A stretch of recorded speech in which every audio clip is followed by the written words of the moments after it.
मुख्यमंत्री मनोहर लाल जनता से सीधे संवाद करने जा रहे हैं। बड़ी अपडेट है, हरियाणा की जनता से वर्चुअल माध्यम से संवाद करेंगे मुख्यमंत्री मनोहर लाल अब से कुछ ही देर में। और नए साल की बधाई भी मुख्यमंत्री मनोहर लाल देशवासियों को देंगे। थोड़ी ही देर में मुख्यमंत्री मनोहर लाल का ये वर्चुअल संवाद हमारा ये मिला जुला वर्ष रहा है और इस वर्ष के आज बीतने के बाद नव वर्ष खुशियां भरा ये वर्ष आए, ऐसी मैं कामना करता हूं और इस नव वर्ष की बहुत बहुत आपको बधाई देता हूं। भाइयों बहनों, ये वर्ष भर की यात्रा जब शुरू की थी तब इसी प्रकार से नव वर्ष की भांति शुरू की थी और लगातार आज वर्ष भर की सब बातें विचार करते हैं तो ध्यान में आता है इस यात्रा में बहुत से ऐसे पड़ाव आए, बहुत से सज्जन पुरुष मिले, बहुत साथी मिले, मित्र मिले, साथी सारथी हुए और बहुत सी चुनौतियां भी आई, बहुत से विरोधियों का सामना भी करना पड़ा। लेकिन हम भरपूर उत्साह के साथ अपने लक्ष्य को लेकर हम आगे निरंतर बढ़ते रहे हैं। आज हमें संतोष है कि उन बाधाओं के बावजूद, विरोधियों से चुनौतियों मिलने के बावजूद हम सफलतापूर्वक यहां तक बढ़े हैं और आगे 2023 में वर्ष भर की यात्रा फिर से हमने शुरू की है। जैसा हम जानते हैं कि 2020 और 2021 ये कोविड का एक 2 साल का वर्ष, लेकिन 2022 में भी भले ही कम मात्रा में रहा हो, लेकिन ये चुनौती लगातार बनी रही है। आज भी ये पूर्ण रूप से समाप्त नहीं हुई है। हमने इसके इलाज के लिए, हर व्यक्ति के इलाज के लिए और जो टीकाकरण किया, जिस प्रकार से देश भर में एक सफलता मिली, उस काम को हम लगातार करते रहे और अपने कर्तव्य से कभी हम पीछे नहीं हटे, क्योंकि हम सब लोग कर्तव्य की भावना से लगातार काम करते हैं। मैं तो अपने आप को धन्य मानता हूं कि जब गीता के श्लोक कर्तव्य के नाते से जब मैंने पढ़े, कर्मण्येवाधिकारस्ते मा फलेषु कदाचन, अर्थात कर्म करते रहो और कभी भी फल की बहुत चिंता न करो। इस पथ पर जो लोग बढ़ते हैं वास्तव में उनको संतोष भी होता है, आनंद भी प्राप्त होता है।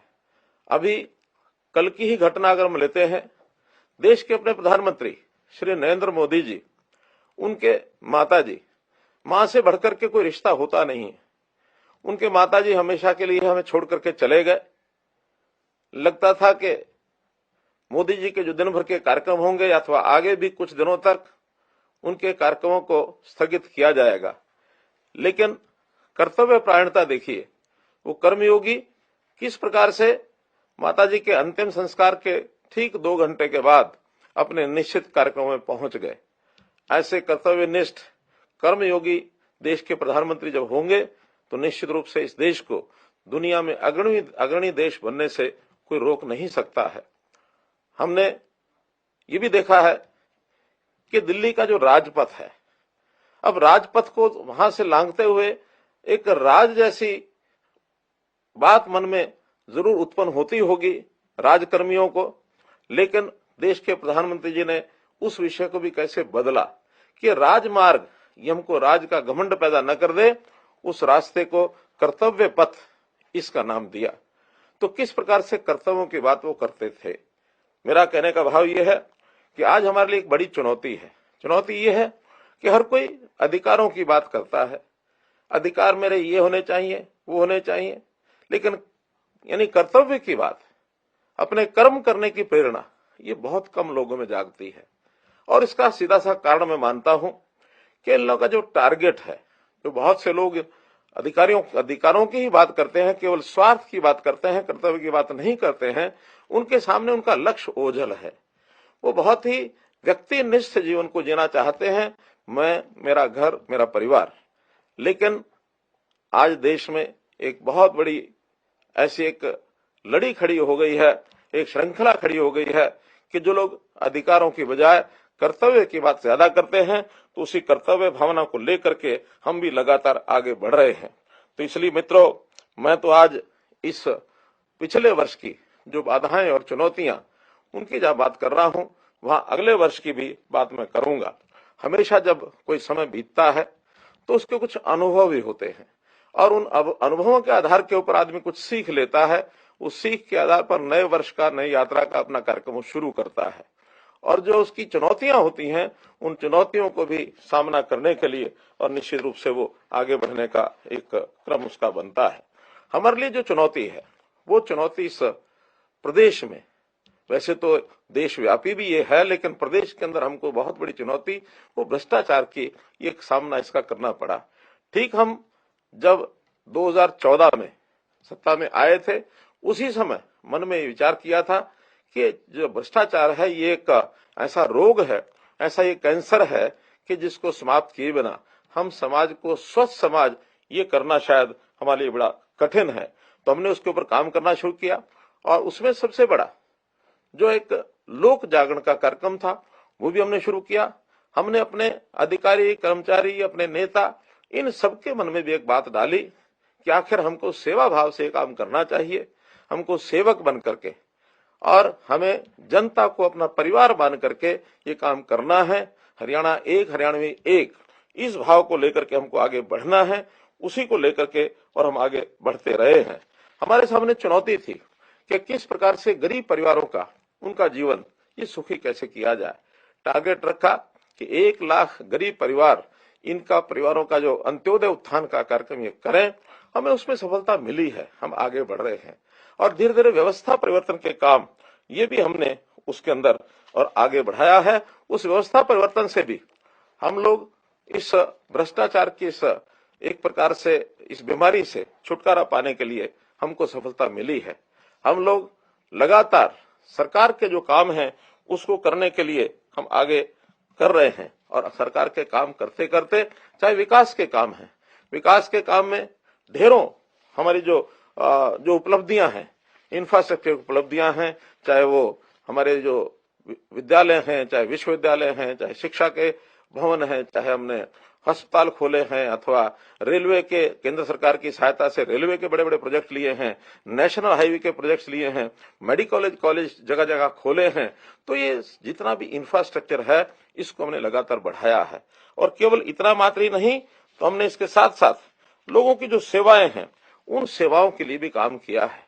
शिक्षा है एक बहुत बड़ा एक ये चुनौती हमारे लिए थी कि सेवाओं के काम में यानी कैसे हम आगे बढ़ें, बालकों की शिक्षा का स्तर ये कैसे आगे बढ़े।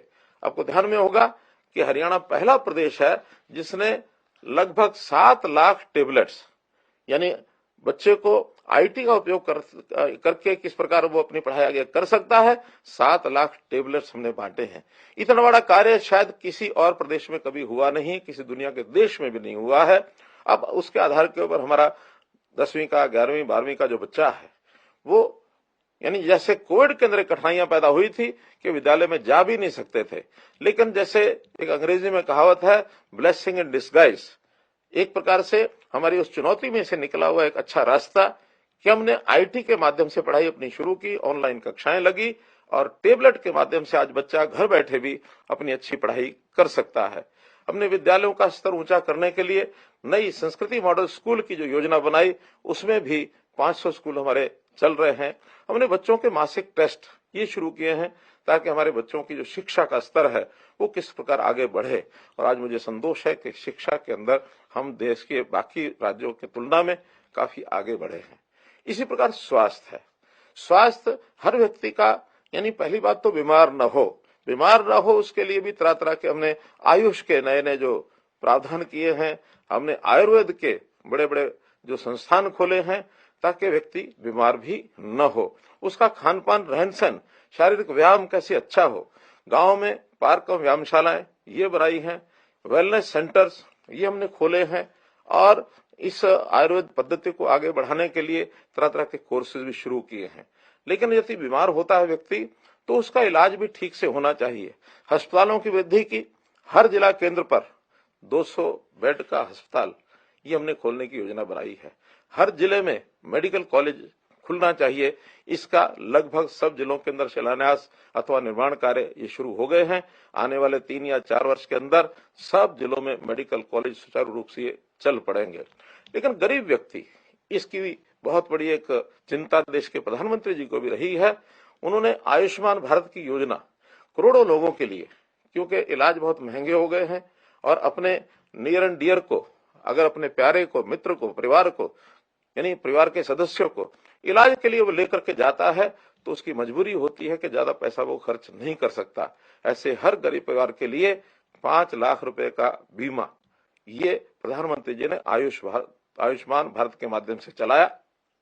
हमें लगा कि प्रदेश में मात्र 15 लाख लोग ही इसमें परिवार इसमें कवर होते हैं, लेकिन जब गरीब की पहचान की गई तो ये संख्या कहीं ज्यादा है। तो 28,89,000 अर्थात 29 लाख परिवारों को हमने उसमें नई योजना चिरायु हरियाणा बना करके और उसको लागू किया है, ताकि हर गरीब परिवार को 5 लाख रुपए का लाभ ये उसको मिल सके। तो ऐसे चाहे वो शिक्षा हो, चाहे स्वास्थ्य हो और चाहे उसकी सुरक्षा हो, लॉ एंड ऑर्डर की स्थिति प्रदेश में ठीक रहे, हम हर व्यक्ति को सुरक्षित रख सके और खास करके सामाजिक सुरक्षा ये भी चिंता का एक विषय है कि हमारे बहुत से ऐसे वर्ग हैं जो कहीं ना कहीं पीड़ित रहते हैं अपनी आयु के कारण से, अपने शरीर के यानी स्वास्थ्य के कारण से। तो तरह तरह की ऐसी जो कठिनाइयां ध्यान में करते हुए या आयु का जब एक 60 वर्ष की आयु का पड़ाव गरीबी का एक व्यक्ति वो जब उसको पार करता है तो उसको भी कठिनाई होती है। हमने उसकी पेंशन, मासिक पेंशन जो देश में सबसे ज्यादा है, अभी 2500 रुपया है, आगे चल करके और भी बढ़ने वाली है, इसका भी हमने प्रावधान किया। कुछ बीमारियां हैं उनको भी जो ग्रस्त ऐसे लोग हैं उनको भी 2500 रुपये मासिक उसका दिया है। हमारी बहनें जो दुर्भाग्य से विधवा होती हैं 2500 रुपया उनके लिए भी हमने ये प्रावधान किया हुआ है। तो ये सामाजिक सुरक्षा का एक बहुत बड़ा जो प्रावधान है ये हमने उसके लिए किया है। और अब जो इस समय नई बात जो हमको बतानी वो ये कि पहले इस प्रकार की ओल्ड एज पेंशन के लिए चक्कर काटने पड़ते थे, दफ्तरों के दस्तावेज बनवाने पड़ते थे, दरखास्त लेकर के व्यक्ति इधर से उधर घूमता था, लेकिन उसको कहीं जाने की आवश्यकता नहीं है। अब जब से हमने परिवार पहचान पत्र बनाया है तो इस परिवार पहचान पत्र के माध्यम से जिस कपल की, जिस पति पत्नी जो बुजुर्ग हैं उनकी आय अगर जो सीमित आय है उसके अंदर होती है तो अपने आप ही उसकी जो पेंशन है वो बन जाती है, उसको कहीं जाना नहीं पड़ता है। इसी प्रकार से हमने जो परिवार के जो सेवाएं हैं वो सेवाएं भी बहुत दुरुस्त की हैं, उसको एक प्रकार से रहन सहन उसका सरल किया है। जो व्यक्ति बहुत कठिनाइयों से इन सेवाओं को प्राप्त करते थे, अब उनके डोर स्टेप के ऊपर, उनके दहलीज के ऊपर वो सेवाएं कैसे पहुंचे, ये परिवार पहचान पत्र के माध्यम से हमने शुरू किया है।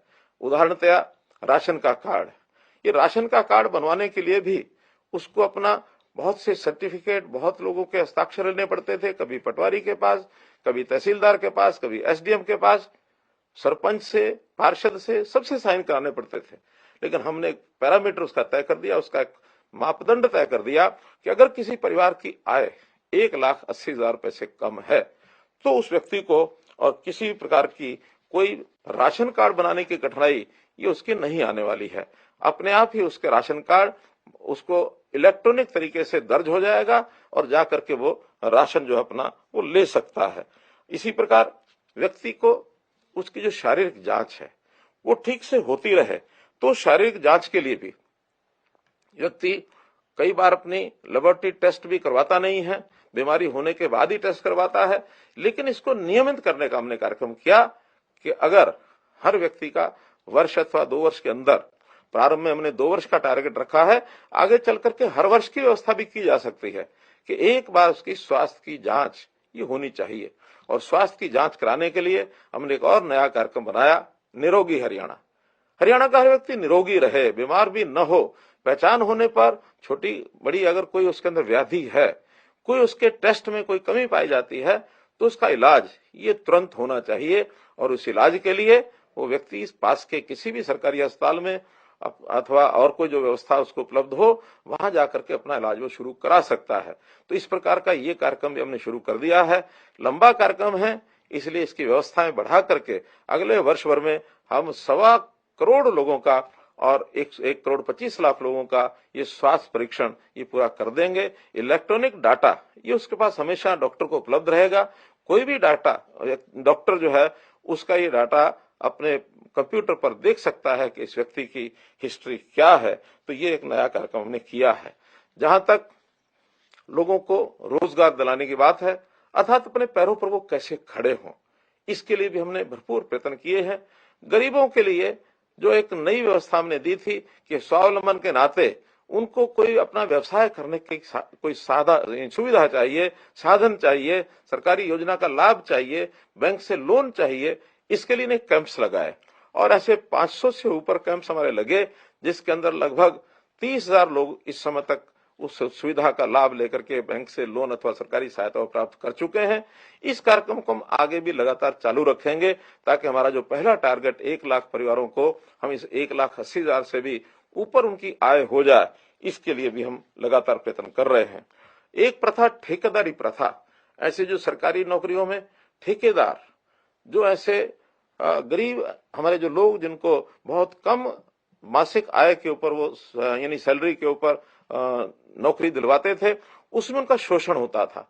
इसकी बहुत बड़ी शिकायत मिली और उसके अंदर हमने हरियाणा कौशल रोजगार निगम HKRN ये नई व्यवस्था दी और ऐसे सब जो ठेकों के ऊपर कर्मचारी थे उनको सबको उसके अंदर शामिल करके और हम लोग उसमें लेकर के आए हैं, अर्थात उनको अब किसी प्रकार का शोषण उनका न हो, जो पैसा उनको मिलता है सीधा उनके बैंक के खाते में जाए और उनका PF प्रोविडेंट फंड ये भी कटे ताकि आगे चल करके उसका उपयोग वो लोग कर सकते हैं। ये सब हमने उसके अंदर किया है। हम लोग इस सारी चीजों के साथ साथ आगे बढ़ने के कार्यक्रम में बहुत से ऐसे जो नए काम हमने किए हैं, जिसको अगर मैं गिनाना चाहता हूं तो पूरे प्रदेश में जैसे 24 घंटे बिजली, कोई समय था ये सोच भी नहीं आती थी गांव के अंदर लोगों को कि 24 घंटे बिजली मिलेगी, लेकिन आज लगभग 85% से ज्यादा गांवों में हम 24 घंटे बिजली दे चुके हैं। ये पिछले साल का हमारा एक डाटा है।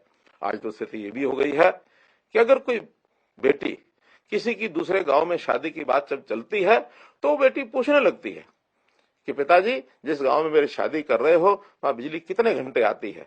ये बहुत खुशी की बात है, आनंद का विषय है कि परिवार मजबूरी में भी जो कठिनाइयां जो कमियां उस गांव की हैं उनको दूर करने के लिए और विभाग के साथ तालमेल करके 24 घंटे बिजली और वहां दिलवाते हैं, लेकर के जाते हैं। हमने गांव-गांव का सड़कों का जाल ये पहले से बिछा रखा है और इसमें कोई गांव आज ऐसा नहीं है जहां वो सड़क नहीं है। हमने लगातार यानी एक प्रयत्न हमारा रहा है कि जो छोटी सरकारें हैं, गांव की सह सरकार है, पंचायत समिति है, पंचायत है अथवा जिला परिषद है, छोटे नगरों में नगर पालिकाएं हैं, नगर परिषदें हैं, नगर निगम हैं, इनको स्वायत्त कैसे किया जाए और स्वायत्त करने के लिए इनकी शक्तियां कैसे बढ़ाई जाए, लगातार इस ओर हमारा ध्यान है। इनकी जितने भी पैसे हैं, जो राशि है, चाहे वो केंद्र का सेंट्रल फाइनेंस कमीशन की तरफ से अथवा प्रदेश का स्टेट फाइनेंस कमीशन की तरफ से, जो पैसा पूरा उनको कभी मिलता नहीं था, अब हमने नियमित तौर पर उनको देना शुरू किया है। वहां के कर्मचारियों को पूरा यानी साल उनकी जो तनख्वाह है, उनकी जो आय यानी इनकम है, वो लगातार उनकी बनी रहे। कोई कर्मचारी ऐसा गांव का नहीं कह सकता कि जिसकी समय के ऊपर और उसकी सैलरी तनख्वाह उसको नहीं मिलती है, सबको समय पर मिलती है। विकास के कामों के अधिकार भी, जो पैसा उन सरकारी जो हमारी सरकारें हैं, छोटी सरकारें, उनका अपना जितना भी पैसा है या अथवा ग्रांट उनको मिलती है, उस पैसे को खर्चने का अधिकार केवल उनको अपने को मिल गया है।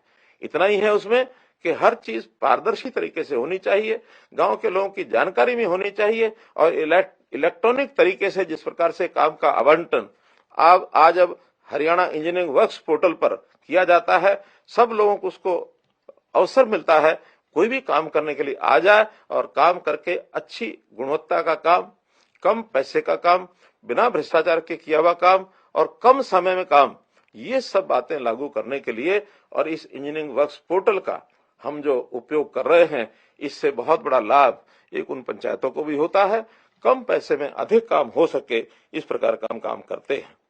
हमने पर्यावरण के नाते, पर्यावरण की सुरक्षा आज बहुत जरूरी है। कुछ चीजें ऐसी हैं जो आज के समय के लिए नहीं, हम आगे आने वाली पीढ़ियों के लिए भी ध्यान रखें कि जो पीढ़ियां आगे आएंगी उनको भी लगे कि हमारे पूर्वजों ने हमारे लिए कुछ अच्छा किया है।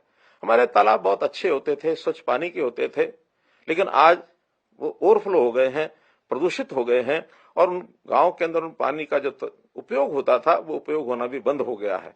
हरियाणा में एक तालाब अथॉरिटी हमने बनाई और 18,000 तालाब उनको दिए हैं, अभी अगले वर्ष के अंदर लगभग 3,500 तालाब जो हैं इनके ऊपर कुछ काम शुरू हो चुके हैं, कुछ काम पूरे भी हो गए हैं, कुछ आगे मार्च तक शुरू होने वाले हैं। तो इतनी बड़ी जो बहुत बड़े बड़े तालाब हैं उनका काम शीघ्र शुरू हो जाएगा। बाद में छोटे तालाब की बारी लेकर के लंबा काम है, बहुत बड़े पैसे के खर्च का काम है, लेकिन हमारा संकल्प है कि इन सब तालाबों को हम ठीक करेंगे। पर्यावरण जो है वो सुरक्षित रहना चाहिए। पर्यावरण में आज हमारे यहाँ जो एयर क्वालिटी इंडेक्स है, जो वायुमंडल के अंदर जिस प्रकार का प्रदूषण है, उस प्रदूषण को समाप्त करने के लिए हम नई नई योजनाएं बना रहे हैं। गाड़ियां जो धुआं छोड़ती हैं, धुआं छोड़ने वाली गाड़ी अर्थात 10 साल की जो डीजल की गाड़ी, 10 साल की पेट्रोल की गाड़ी, 15 साल की डीजल की गाड़ी एनसीआर एरिया में तो उसको चलाना बंद कर दिया है। बाहर भी यदि चलाएंगे तो उसके लिए भी कुछ हमने मापदंड रखे हैं, ताकि उस गाड़ी को छोड़कर आदमी जो है नई गाड़ी, नए समय की गाड़ी उसका चलाए। और सीएनजी पीएनजी की उपलब्धता करा करके गैस आधारित ये गाड़ियां चलनी चाहिए। पुरानी गाड़ियों को भी पूरा पैसा उसका जो कबाड़ का भी मिलेगा, उसका भी उपयोग हम जो है बड़ी बड़ी फैक्ट्रियां लगा करके उसकी रीमेटलिंग उसको करके रीयूज करने के नाते और स्क्रैप की उसकी जो व्यवस्था हमने की है वो भी एक ऐसा पग है जिसके कारण से और प्रदूषण जो है वो कम होगा। पेड़ लगाने का अभियान भी हमने चलाया है। अभी लगभग 71 लाख पेड़ पिछले इस वर्ष में 2022 के अंदर लगाए गए हैं और इसको और घने जंगलों में परिवर्तन करने के लिए और हम लोग जो है आगे काम कर रहे हैं। ऐसा चाहे पानी की व्यवस्था हो, हमने पर्यावरण के बाद पानी के नाते से यानी पानी का प्रबंधन, पानी हमारे पास कम है, ये बात एकदम सत्य बात को बार बार कहने का भी उसका कोई अर्थ इसलिए नहीं है कि पानी की उपलब्धता जितनी है हमको उसका प्रबंधन अच्छा करना पड़ेगा। एसवाइल का पानी हमको मिलना चाहिए, लेकिन जिन कारणों से वो फंसा है वो आपको हमको सबको विदित है। अतिरिक्त पानी और कहीं हमें अभी जल्दी मिलने वाला नहीं है, तो पानी का प्रबंधन ठीक हो। मेरा पानी मेरी विरासत, इस प्रयोग के माध्यम से धान की जो उपज ये कम करके और अन्य फसलें उगाई जाए जिसके अंदर पानी की खपत कम होती है। और मैं धन्यवाद करता हूं अपने किसान भाइयों का जिन्होंने इस अपील के ऊपर पिछले वर्ष में 1 लाख एकड़ से भी ज्यादा धान की उपज कम करके विविधीकरण के नाते से अन्य फसलें, चाहे वो सब्जियां हैं, चाहे फल हैं, अथवा मक्का है, बाजरा है, कपास है, दालें हैं, कई फसलों के ऊपर लोग आ गए हैं। तो ये भी एक अपने आप में बड़ा प्रयोग मैंने किया है। जो दूषित पानी है, गंदा पानी है, सीवरेज का पानी है, इसको साफ करने के लिए एसटीपीज हमने लगाए हैं और सैकड़ों की संख्या में एसटीपीज लगने के बाद अब मैं कह सकता हूं कि एक बड़ी मात्रा में उस पानी का यानी पुनः उपयोग, रीयूज जिसको कहते हैं, वो होना शुरू हो गया है। चाहे वो खेतों में शुरू होता है, पार्कों में लगता है, साफ सफाई के काम में आता है। तो ऐसा इरिगेशन का एक अन्य प्रयोग भी हमने किया है कि खुली सिंचाई, इसमें पानी की बहुत खपत होती है, तो इसको पानी को बचाने के लिए मिकाडा के माध्यम से और जो हमारी सिंचाई है जिसको माइक्रो इरिगेशन कहते हैं, इस माइक्रो इरिगेशन के माध्यम से ड्रिप सिस्टम, फुहारा सिस्टम, इससे भी खेती का जो प्रचलन शुरू हुआ है, इसमें सरकार की ओर से सब्सिडी दी जाती है। बड़ी मात्रा में किसान इसकी ओर आकर्षित हो रहे हैं। तो पानी की बचत, पानी साफ करके उसका दोबारा उपयोग करना, पानी का प्रबंधन, ये सब चीजें हम लेकर के आ रहे हैं ताकि हर खेत को पानी हम दे सके सिंचाई, और हर परिवार में उसकी जितनी आवश्यकता है पानी की पीने के अथवा अन्य उपयोग के लिए, वो सब हम पहुंचा सकें। इसलिए पानी का भी हम व्यवस्था इस नाते से कर रहे हैं। हमने देखा समाज के अंदर समरसता लाना, ये बहुत आवश्यकता है। आखिर समाज हमारा एक बड़ा समाज है, वृत्त समाज है। भले वो अलग अलग वर्गों में बटा होगा, अलग अलग इलाकों में, अलग अलग जातियों में, अलग अलग पंथों में, लेकिन फिर भी हमारी एकता बनी रहनी चाहिए। तो उसके लिए जितने भी संत महापुरुष हैं, संतों का, महापुरुषों का विचार ये कभी भी समाज को बांटने का नहीं रहा। कोई भी संत होता है वो एक समाज का नहीं होता, सबका होता है। हमने विचार किया कि संतों की, जो महापुरुषों के विचारों के प्रचार के लिए उनकी जयंतियां ये सरकारी तौर पर मनाई जाए। चाहे गुरु रविदास जी हैं, महर्षि वाल्मीकि जी हैं, बाबा साहब अम्बेडकर हैं, भगत कबीर जी हैं, बाबा गुरु नानक देव जी हैं, गुरु गोविंद सिंह जी हैं, अभी पिछले दिनों में गुरु तेग बहादुर जी का भी हमने एक कार्यक्रम किया, महर्षि कश्यप जी का किया, हमने शूरसेनी जी का किया। ऐसे कई महापुरुषों के सरकारी तौर पर जो कार्यक्रम किए गए हैं, हेतु एक ही है कि इन महापुरुषों के जो अनुयायी हैं वो भी उसी रास्ते पर चलें जो रास्ता हमारे महापुरुषों ने दिखाया है, और वो एकता का, सद्भावना का, सदाचार का, शुद्ध जीवन का, ये सब विचार हमारे महापुरुषों ने दिखाए हैं, जिसके कारण से हम उनको एक साथ एक जगह पर लेकर के चल रहे हैं। हम लोग आर्थिक दृष्टि से भी, जैसा सामाजिक दृष्टि से मैंने कहा, आर्थिक दृष्टि से भी भिन्नता ज्यादा न हो। बहुत गरीब परिवार और बहुत अमीर परिवार, आखिर ये खाई जो बढ़ती जा रही है, इसको कैसे कम करना। इसको कम करने का तरीका एक ही है कि जो समाज का अंतिम व्यक्ति है, उस व्यक्ति की आय को कैसे बढ़ाया जाए, उसकी चिंता कैसे की जाए। तो अंत्योदय की भावना से हम लगातार काम कर रहे हैं। जैसा मैंने बताया कि मुख्यमंत्री अंत्योदय परिवार उत्थान योजना, मुख्यमंत्री परिवार समृद्धि योजना, तो ये सारी योजनाएं जो हम बना रहे हैं, इसके लिए भी और हम जो है उसको आगे बढ़ा रहे हैं। अब एक बात इसमें विचार करने की है कि जो गरीब आदमी है, वो कई बार मुख्य धारा में आने में उसको बहुत समय लगता है, तो उसकी सहायता करनी पड़ती है। सहायता उसकी करें जिसकी आय कम है, तो कम आय के लोगों की सहायता करना ये सरकार का दायित्व बनता है। और जो मध्यम आय के लोग हैं, जो अपने पैरों पर अपने आप चला सकते हैं, उनसे न कुछ देना होता न लेना होता है। जो गरीब परिवार है, सरकार का दायित्व उनको कुछ दिया जाए। मध्यम परिवार के जो लोग हैं, उनसे न दिया जाए न लिया जाए। और जो उच्च कोटि के, ऐसे उच्च आय वर्ग के लोग होते हैं, उनसे सरकार की योजना होती है कुछ लिया जाए। तो किसी से लेना है, किसी को देना है, कुल मिलाकर ये लेने देने का जो हिसाब है, इसको बराबर रखना होता है। आपको मालूम है कि वर्ष में सरकार के पास एक समय आता है जब कुछ लोगों से लिया है, कुछ लोगों को दिया है, और कुछ विकास के कामों में पैसा लगा है। ये सब मिलाकर और हम लोग उसका एक बजट बनाते हैं, हिसाब किताब बनाते हैं। संयोग से मैं चूंकि वित्त मंत्री भी हूं, तो वित्त मंत्री होने के नाते से ये बजट बनाने का काम 3 वर्ष पहले भी मैंने किया है। इस वर्ष भी मेरी ओर ये दायित्व आया है। अब जनवरी महीने के बाद ये जो बजट बनाने का काम शुरू हो जाएगा, तो उस बजट का आदर्श बजट यही है कि जितना हमारे पास आ रहा है उतना खर्च किया जाए। लेकिन हम देखते हैं कि खर्च ज्यादा होता है विकास के कार्यों में अथवा सेवाओं के अंदर। जब खर्च ज्यादा होता है, आय कम होती है, तो उस समय कुछ कर्ज भी लेना होता है। अब समस्या आती है, कठिनाई आती है विपक्ष की ओर से। विपक्ष जब कभी किसी को लेना होता है तो तब कहते हैं नहीं, इसे नहीं लेना चाहिए, और किसी को देना होता है तो कहते हैं कम दिया जा रहा है और दिया जाए। तो ज्यादा दिया जाए, कम लिया जाए तो कर्ज बढ़ेगा, और जब कर्ज लिया जाए तो विपक्ष चिल्लाता है कि नहीं, कर्ज बहुत बढ़ गया है, कर्ज बहुत बढ़ गया है।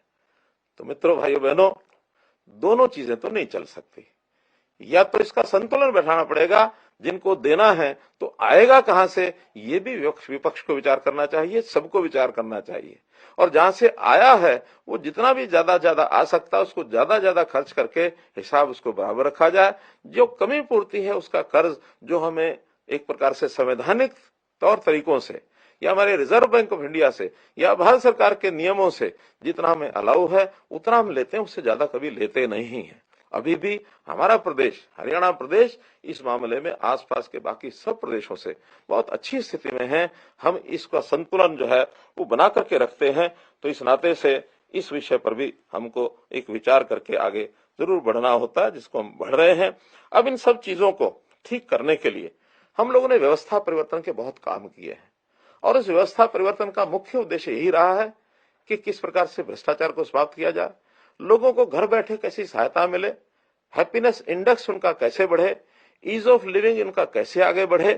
तो इसके लिए आम आदमी इसकी सराहना कर रहा है। जितने हमने काम चलाए हैं, कार्यक्रम किए हैं, चाहे वो गांव में स्वामित्व योजना ये हमने चलाई है, चाहे वो अभी परिवार पहचान पत्र की ये सारी जो चीजें चल रही हैं, इसी प्रकार से सेवा का अधिकार ये हमने जनता को दिया है कि एक निश्चित समय में उसको सेवा मिलनी चाहिए। हमारे सेवा के अधिकार का जो कमीशन है उसकी चिंता करता है कि निश्चित समय पर यदि उनको पैसा, उनको सेवाएं नहीं मिलती तो उनके खिलाफ कार्रवाई भी की जाती है।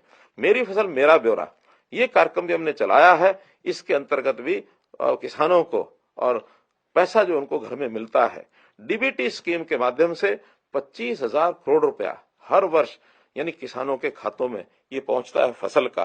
तो इस प्रकार से इस सारे सिस्टम को आगे बढ़ा रहे हैं। अब ये सारा विषय जो आगे बढ़ा रहे हैं, इसके अंदर बहुत जो उपयोगी हमारा साधन वो है परिवार पहचान पत्र का। ये परिवार पहचान पत्र ऐसा एक कंसेप्ट है, ऐसी एक विधि है जिसको हमने ही लागू किया है और देश और दुनिया में इसको बहुत लोग सराहना मिल रही है। 165 अवार्ड हमको अपनी टेक्नोलॉजी के जितने कार्यक्रम हैं उसमें हमें मिल चुके हैं। और जो परिवार पहचान पत्र इस विधा का हम उपयोग कर रहे हैं, तो ये भी ठीक है। जब कोई नई चीज शुरू की जाती है तो निश्चित रूप से उसका हमें कभी कभी कठिनाई भी आती है और उस कठिनाई को दूर करने के लिए हम समय समय पर सब प्रयत्न करते हैं। मैं मानता हूं कि इसमें जो आने वाली कठिनाई है जनता इसमें सहयोग करेगी और उसके अंदर जो भी ठीक किया जाएगा अगले 1 महीने के अंदर परिवार पहचान पत्र के सारे विषय को इसको ठीक करने के लिए हम सब काम कर रहे हैं। हम लोगों ने स्थान स्थान के ऊपर चाहे एडीसी ऑफिस हो अथवा अन्य जगह पर भी कैंप लगाए हैं कि जिस किसी को लगता है कि गलती से मेरा परिवार पहचान पत्र के कारण से राशन कार्ड कटा है तो उनको राशन कार्ड बनवाने के लिए वहां जाना चाहिए। हाँ, जाने के बाद यदि वास्तव में ठीक कटा है तो संतोष भी करना चाहिए, क्योंकि इस पिछले वर्षों में 12-14 वर्ष से पहले कार्ड कभी बने होंगे, एक बार बनते हैं वर्षों तक उसका कोई हिसाब किताब लगाता नहीं था। लेकिन अब हमने हिसाब लगाया है कि जिस परिवार में कोई नौकरी लग गई है उस परिवार को राशन कार्ड पर राशन, गरीब का राशन नहीं लेना चाहिए। क्योंकि मेरे लिए तो 300-400 रुपए का एक लाभ मात्र है, लेकिन उसके बदले में जिस गरीब परिवार को राशन नहीं मिला उसके बच्चे कैसे भूख से सोते होंगे, उसकी हालात क्या होती होगी। तो हमने 30 लाख परिवारों को, जो कभी ये 27 लाख परिवारों को राशन पहले मिलता था, अब 3 लाख परिवार जोड़ करके और आगे बढ़े हैं। नए 15 लाख कार्ड बने हैं। 12 लाख परिवार जो है उनके राशन कार्ड कम हुए हैं। कारण है कि उनकी आय 1,80,000 से ऊपर है। मुझे ये भी जानकारी मिली है कि बहुत लोग जिनके राशन कार्ड कटे हैं, जब वो ठीक कराने के लिए जा रहे होते हैं एडीसी ऑफिस की तरफ, तो रास्ते में जब उनको बताया जाता है कि आपके परिवार में तो एक आदमी की नौकरी है, तब उसको ध्यान में आता है कि हाँ नौकरी तो है, इसलिए आधे रास्ते से वापस भी मुड़ता है। तो जिनकी कठिनाई जेन्युइन कठिनाई है, वास्तव में उनको अगर लगता है कि वो 81 से उनकी आय ऊपर नहीं है, नीचे है, एडीसी ऑफिस में अथवा अपने जो भी साझा सेवा केंद्र, अटल सेवा केंद्र है, वहां पर उनके पास सिस्टम है, हमको बताएंगे कि हमारा राशन कार्ड क्यों कटा है।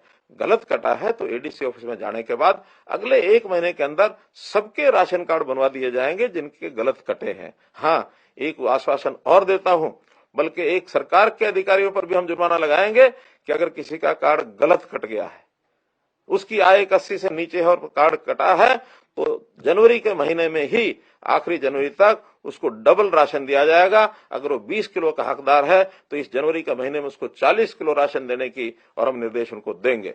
और उसका भी जो खामियाजा है, जिन्होंने गलती की है, उनके ऊपर खामियाजा डाला जाएगा। तो इसलिए हम सब अपने अपने कार्ड को चेक कराने के लिए और अपना जो परिवार पहचान पत्र का आईडी या तो अटल सेवा केंद्र पर अथवा अपना जो एडीसी ऑफिस है वहां पर किसी को भेज करके और इसका हम दोबारा से राशन कार्ड बनाने का काम कर सकते हैं। क्योंकि स्वाभाविक है, जब 30 लाख कार्डों का उथल पुथल हुआ है, अगर 1% भी उसके अंदर गलतियां हुई हो तो 30,000 परिवारों की गलतियां हो सकती हैं, जो कि जिले में 1000 लोगों से भी ऊपर बैठता है। मुझे लगता है कि अगर इतनी संख्या में अगर हुआ भी होगा तो हम इसको बहुत जल्दी इसको ठीक करेंगे और जनवरी के इस महीने में इस सारे कार्यक्रम को हम ठीक करके आगे बढ़ाएंगे। मित्रों, इस सारी बात को केवल कहने का एक ही अर्थ है कि हम लोग प्रदेश की उन्नति के साथ साथ अपनी सोच भी ध्यान रखें कि अगर मेरी आवश्यकता है तो सरकार सहायता करेगी, और यदि मुझे लगता है कि मैं अपने काम को अपने आप चला सकता हूं तो निश्चित रूप से मुझे उस प्रकार से अपने आप को काम करने के लिए आगे बढ़ाना होगा। हम लोग लगातार इन चीजों पर ध्यान बनाए हैं कि जो भी कोई कठिनाई हमको ध्यान में आती है या जो भी कोई सुझाव आपसे हमको मिलेगा, उस सुझाव का हम ध्यान करके आगे बढ़ेंगे। हाँ, विपक्ष हमारे ऊपर जो कटाक्ष बार बार करता है उससे भी मैं सचेत करना चाहूंगा। हमेशा ये विपक्ष कहते हैं कि नई व्यवस्थाएं ये खराब हैं, गलत हैं। आपको लगता है कि व्यवस्थाएं ठीक है तो उसका जवाब आपको देना चाहिए।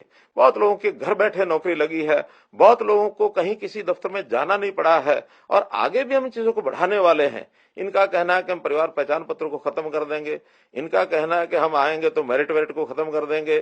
तो ये सारी व्यवस्थाओं को खत्म करने से कितना दूभर व्यवस्था हो जाएगी, क्योंकि इनके साथ जो लोग लगे हैं उनके जो स्वार्थ पहले पूरे होते थे, अब स्वाभाविक है इन व्यवस्थाओं से उनको आगे बढ़ने के लिए, अपना स्वार्थ पूरा करने के लिए कोई स्थान बचा नहीं है। जब ये नहीं बचा है तो स्वाभाविक उनकी जो तकलीफ है उनको होगी ही। तो मैं इन सब विषयों को लेकर के आपसे यही निवेदन करता हूं कि पिछले वर्ष में 2022 में जो उपलब्धियां हमारी हैं उसके ऊपर आप लोग जरूर विचार करें। सुझाव आपकी ओर से आएंगे, हम उसका जरूर आप मेरे पास किसी भी तरीके से भेजेंगे और अच्छे सुझाव जो होंगे उसका पालन करेंगे, उसको आगे बढ़ाएंगे और इन उपलब्धियों के आधार पर, इन अनुभवों के आधार पर अगला 2023 का वर्ष, ये 2023 का वर्ष और कैसे सुखी हो इसकी भी हम जरूर चिंता करेंगे। अब 2023 के वर्ष में बहुत से हमको ये काम करने हैं और उन कामों के अंदर जैसे भर्तियां हैं, ग्रुप बी और ग्रुप सी और डी की भर्तियां, ये सीट यानी सीईटी के माध्यम से, कॉमन एलिजिबिलिटी टेस्ट के माध्यम से हम करेंगे। हमें किसी की भी स्वार्थ पूरे करने की आवश्यकता नहीं है। हम इन सेवाओं को कैसे आपके घर पर पहुंचाए इसका करेंगे। किसान बंधु जो अपनी जमीन को लेते हैं उनके डिजिटल रिकॉर्ड, इनको हम ठीक करेंगे, इसमें भी किसी प्रकार की कठिनाई नहीं आने देंगे। स्वास्थ्य सेवाएं ये आपके घर तक कैसे पहुंचे, इसको अधिक से अधिक कैसे बनाए, ये हम पूरा करेंगे। रोजगार के नाते अधिक से अधिक लोगों को रोजगार कैसे मिले। 1 लाख नौजवानों को हम विदेश भेजने की भी तैयारी कर रहे हैं ताकि उनको विदेश भेजा जाए और किस प्रकार से जिसकी स्किलिंग, जिसका हुनर उसकी आवश्यकता है उसका भी विकास हम करेंगे। तो इस रोड मैप के ऊपर हम लोग चल रहे हैं। एक सूचना आपको ये भी देनी है कि सन 2023 प्रधानमंत्री जी के प्रयत्नों के कारण से यूएनओ ने इसको मोटे अनाज का वर्ष, अंग्रेजी में मिलेट ईयर, ये कहा है। तो इस वर्ष में हमको मोटा अनाज, ये शरीर के लिए बहुत उपयोगी एक तत्व है, इसका हमको उपयोग करना चाहिए। इससे हमारे शरीर में बीमारियां कम आती हैं और बहुत तो खान पान ऐसा है जिससे हमारी जो बीमारियां हैं वो भी ठीक होती हैं। तो इस मिलेट ईयर के नाते से अपने घरों में जो बाजरा है, चाहे उसमें और जो अनाज हमारे हैं उनका उपयोग करके और हम इसका एक प्रकार से मिलेट ईयर का एक वर्ष ये मनाएं और हम लोग इस विषय को आगे बढ़ाते हुए वर्ष में, आने वाले वर्ष में हम कैसे और ज्यादा मेहनत से काम कर सकें, ये संकल्प भी मुझे लेना है। पहले भी आपके साथ चल करके हम लोग आगे बढ़े हैं, अभी भी इस यात्रा को आपको साथ लेकर के आगे बढ़ेंगे। मोदी जी ने कहा था सबका साथ सबका विकास, तो इस बात को लेकर हम सब मिलकर प्रदेश के हित में सोचें और कैसे हम अपने स्वार्थ को छोड़कर अपने छोटे दायरे से ऊपर उठकर विचार करके सबके साथ सबके विकास में सबका प्रयास और सबके लिए काम करते हुए आगे बढ़ें। यही आपसे निवेदन करते हुए पुनः आने वाला नववर्ष 2023 आप सबके लिए बहुत बहुत मंगल हो, बहुत बहुत शुभ हो। मेरी ओर से आपको बहुत बहुत बधाई, बहुत बहुत शुभकामना।